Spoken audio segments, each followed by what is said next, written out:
Tonight, I've been informed a party leader that I'll be stepping down as party leader. We just couldn't break through the noise. The NDP was handed a pretty massive loss by voters last night. His party is now in tatters. Losing official party status means the party won't have the same privileges in Parliament that it had before. You can see that everywhere that they had double digits, they were down by double digits. Yeah, so that's not good. But I think we all kind of expected that this would happen. This was the NDP's worst showing in its history. Tasks ahead of us are huge. People were afraid of Donald Trump, and they were afraid of Pierre Poilievre. And like knocked on the door, and people said, hey, we like the work you're doing, we like Jagmeet, but we're just scared this time. All as a big question overshadows everything. What is the future of the New Democratic Party?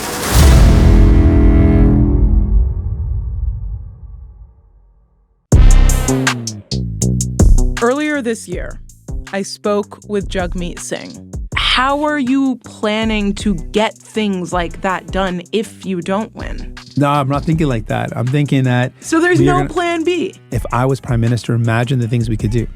And so, yeah, I'm all in on plan A. There's no plan B. No, we're fighting to win. He brushed it off. And maybe he really wasn't thinking about losing. Maybe he was in denial. But we all know what happened next. Look, it's not every day you see a party get obliterated. The NDP lost ground in BC. They were shut out of Atlantic Canada. They didn't get a single vote in Ontario. The Labour vote, gone. Young voters, gone. There are 7 MPs left. That's smaller than your average book club. And for the first time in decades, they've lost official party status. They pleaded for mercy, but the government House leader said, just Monday, it's a done deal. No ifs, ands, or buts. No status means they'll have fewer chances to ask questions, they won't sit on committees, and they lose out on millions from the parliamentary budget. And just when it was time to start pulling it together, after Don Davies was appointed interim leader, they fractured. Something is broken with the NDP, and I've been searching for someone, anyone, willing to actually admit what's going wrong. So I sat down with Heather McPherson, one of the NDP MPs left, to suss out, has the NDP learned anything from this catastrophic loss? Let's get into it. Heather, thank you for making the time to chat with me today. I really appreciate it. Thanks for having me on. I know your return isn't exactly a victory lap, but are you ready to be back? Yeah, it is hard. I mean, you referenced that with the victory lap thing. I'm back. I was sworn in yesterday. So, it's a really bittersweet thing because on one hand, what an honor. I get to be a member of parliament. I get to represent my community. I get to represent my province and my country. And it's the greatest honor to have that. And I feel so driven to get to work and to do some of the things that have to be done. That said, my colleagues were like my family, and some of my family didn't come back. And so that really does break my heart. It does hurt a lot, especially knowing that some of the MPs that are not back in Ottawa, were some of the strongest, most powerful voices in Parliament. To have them not there is, you're right, it's rough, it's bittersweet. It's hard to walk around the precinct, the parliamentary precinct, and know that I'm not going to see Blake Desjardins, that I'm not going to see Peter Julian or Laurel Collins or some of the people that made this job really, really important and enjoyable for me. Did it come as a shock? Did the scale of the loss shock you? Yeah, it did. Yeah. Every year, every election that I've been in, and this was my 3rd election, people have always said, that the NDP are really going to take a hit. And that's not always the case. And, media often reports the NDP be struggling and whatnot. And so, yeah, I expected that it was going to be a hard election for us, but I didn't expect it would be that difficult. I think in hindsight, it was a weird election. It was an election that was very, very strange. I'm not convinced that if there was an election held today, that the outcome would be the same as it was on the 28th of April. I think there's a lot of people who tried to use sort of a strategic lens, which is, of course, very, very difficult to do, and ended up getting the opposite of what they wanted. And I think people maybe would vote differently if it was today. Who knows? We're not having an election today, so it's kind of, I'm allowed to say anything I want there, aren't I? There were a lot of, external factors that impacted the results of the election. And then last week, it felt like some of that internal chaos may be pouring outwards into the media. Last week, 3 NDP MPs criticized the interim leader selection process. One MP even said that she found out about Don Davies' appointment on the news, on Twitter. I'm curious, how did you find out? Yeah, I mean, listen, you started the question by talking a little bit about this being an odd election and then the external forces. And I completely agree with you. That said, I don't want New Democrats to not take a good hard look at our election results as well. This was an odd election. This was a strange election to go forward with. But the answer to the questions that electors were asking was not the New Democratic Party. So I also think that as a party, we need to really reflect on that. There are 7 of us, and we are all deeply, deeply committed to rebuilding this party. And there are going to be questions about how we do that. And there are going to be conversations. It's a shame that a private discussion became public. I don't know how that happened, but that's just the reality. I cherish every one of my colleagues. I want to listen to their voices. I want to hear the concerns that they have. I heard about it from an email. I mean, just to go right back to your question, I heard about it as an email. I felt consulted, but that's my perception. And my perception is not the perception of all 7. Do you understand the frustration of your fellow MPs? And do you share any of that frustration? I'm looking at this parliament right now and just thinking that every single party in this week has really struggled with, a new reality. And I think this happens a lot. This happens when you go into new parliament. And I think one of the things I love about New Democrats is we have incredibly strong MPs, and we have people who want to push the line and want to talk about things like the party democracy and how the party builds into a more democratic, more safe, more inclusive space. And all of those voices are so important to our movement. We're not like the other parties. This is something where we are trying to work together, and it is going to be hard, and there are difficult conversations to be had. But the difficult conversations are the most important conversations. We know that. Let's get into a bit of a difficult conversation. I know this. Look, I'm going to read you a little bit of this leaked email. Quote, "It's clear to us that the path of the party and the majority of caucus have chosen to take forward mimics the practices that have led to the worst electoral outcome for the NDP in decades." What do you think they're talking about specifically? Yeah, to be honest, Noor, what I think the most productive thing to do is that we have those conversations, and we have those conversations at the party level and at the caucus level. And those are not conversations that I'm prepared to make public in any way. We have a postal strike looming. There is a real chance that this Liberal government will try to use some sort of mediation or back to work legislation.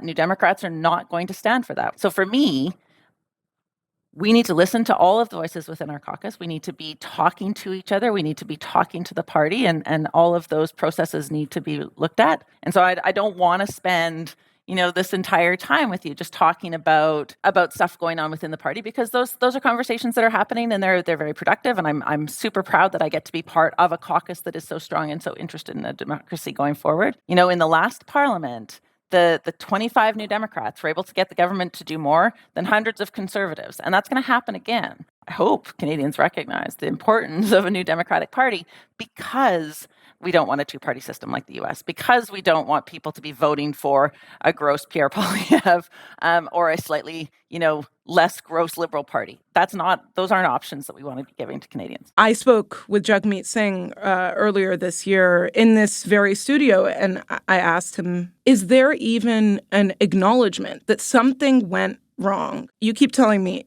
tough conversations are happening. What does that mean? What went wrong from your perspective? What are these tough conversations? Well, I'm not going to share those, Noor. I mean, you know that caucus confidentiality is is something that I take very seriously, that we all should take very seriously. So that's not something I can talk about. So what can change? Listen, we need to listen to Canadians, right? Like, we need to go to Canadians and we need to talk to them and we need to find out, like, why New Democrats weren't the choice for them in this election.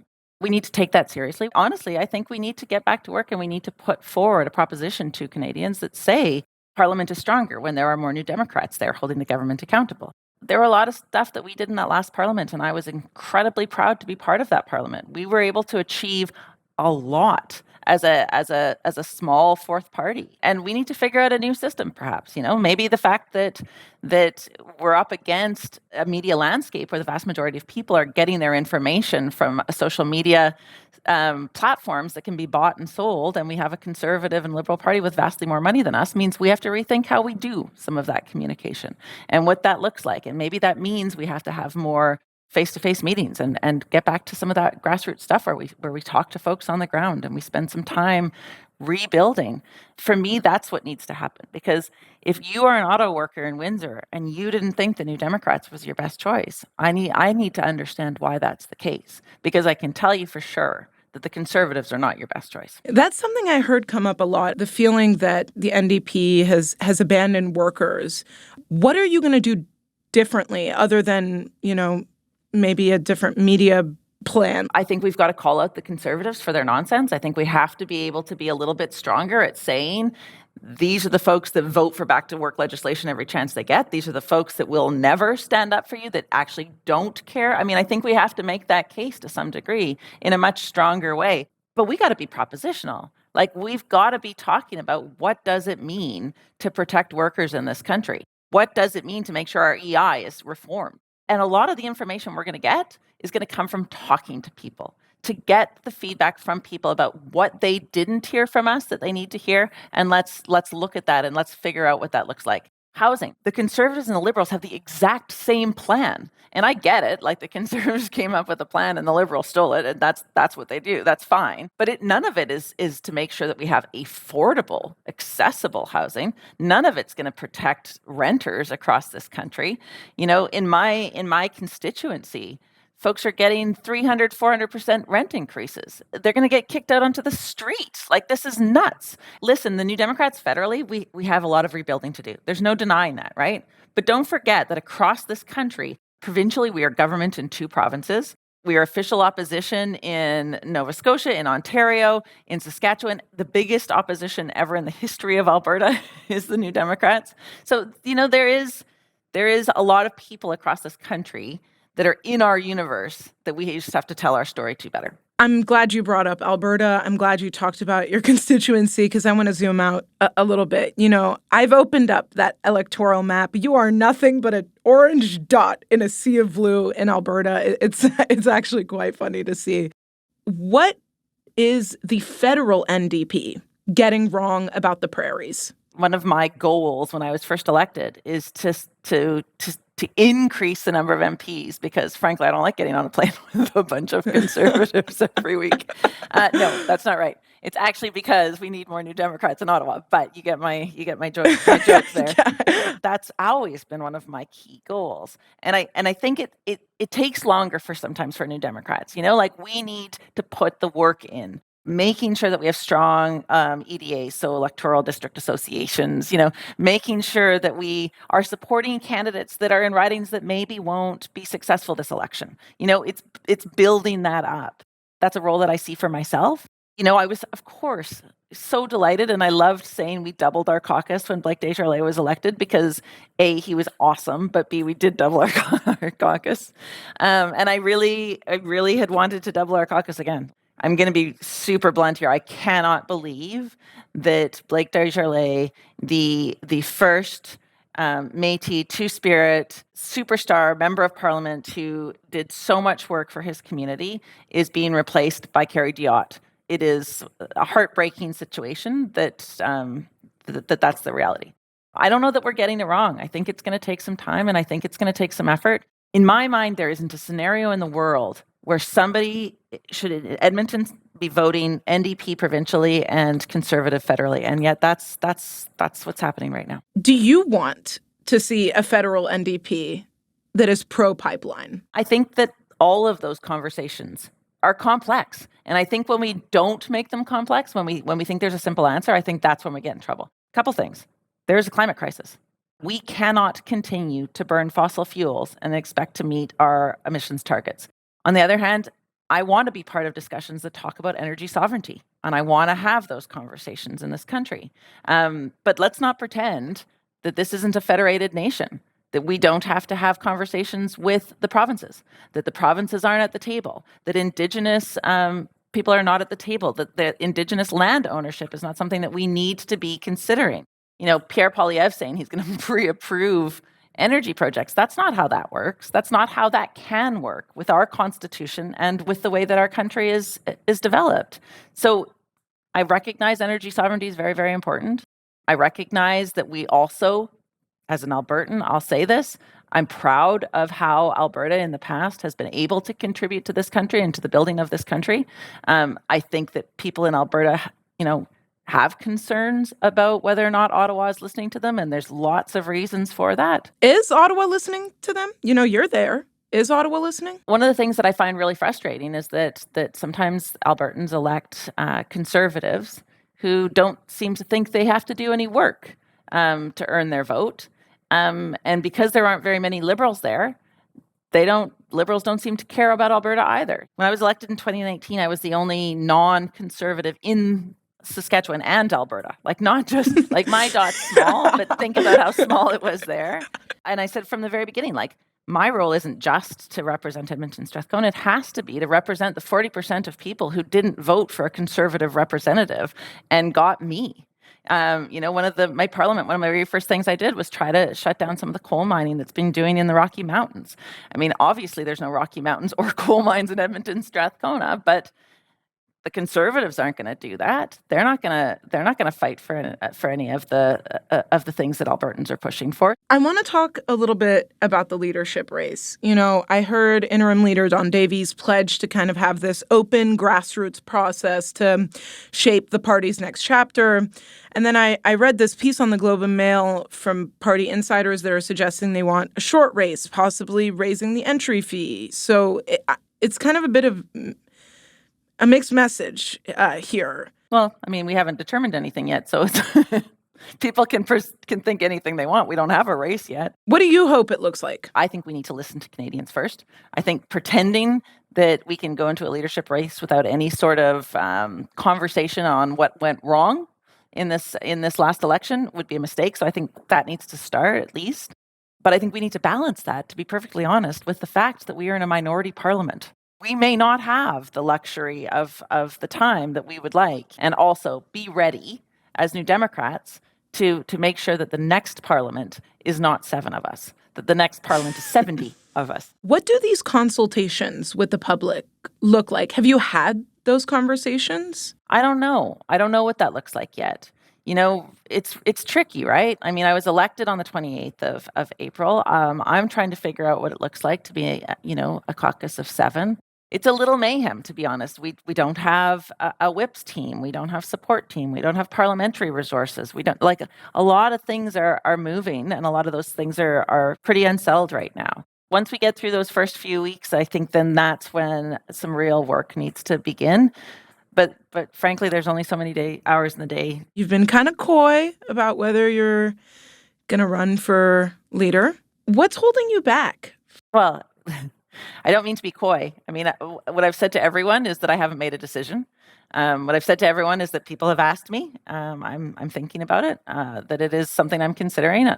And I'm honored that people have thought about putting my name forward. What's holding me back is there is no race. At the moment, that hasn't started. And so I need more information, I guess. What do you say to longtime NDPers who have just watched their party drop to historic lows, who feel demoralized and disillusioned and, maybe even done with the NDP altogether? Feel that, feel sad, feel hurt and feel sad and feel disappointed. We all do. And then dust yourself off because there's work to do. And Canadians need us to be strong, and we need to be there. So by all means, feel the grief, feel the pain, We all have. We all do. We all still continue to feel the sadness of what happened on the 28th of April. If we don't turn that into getting back to work and rebuilding a movement that Canadians need, then that's when we've really lost. We have to take our time to grieve. We have to take our time to reflect and our time to learn from this, and then we have to rebuild. That's the only option, and that's the only thing that we can be doing as a party. Heather, thank you so much for making the time today. Thanks for talking to me. It was good for my soul. It was very cathartic for me. Thank you. That's been this episode of Canadian Politics. If you like this episode, please leave us a like, a comment, subscribe. You can leave us a rating and review in any of the podcast apps of your choosing. Thank you so much for listening, and I'll see you next time.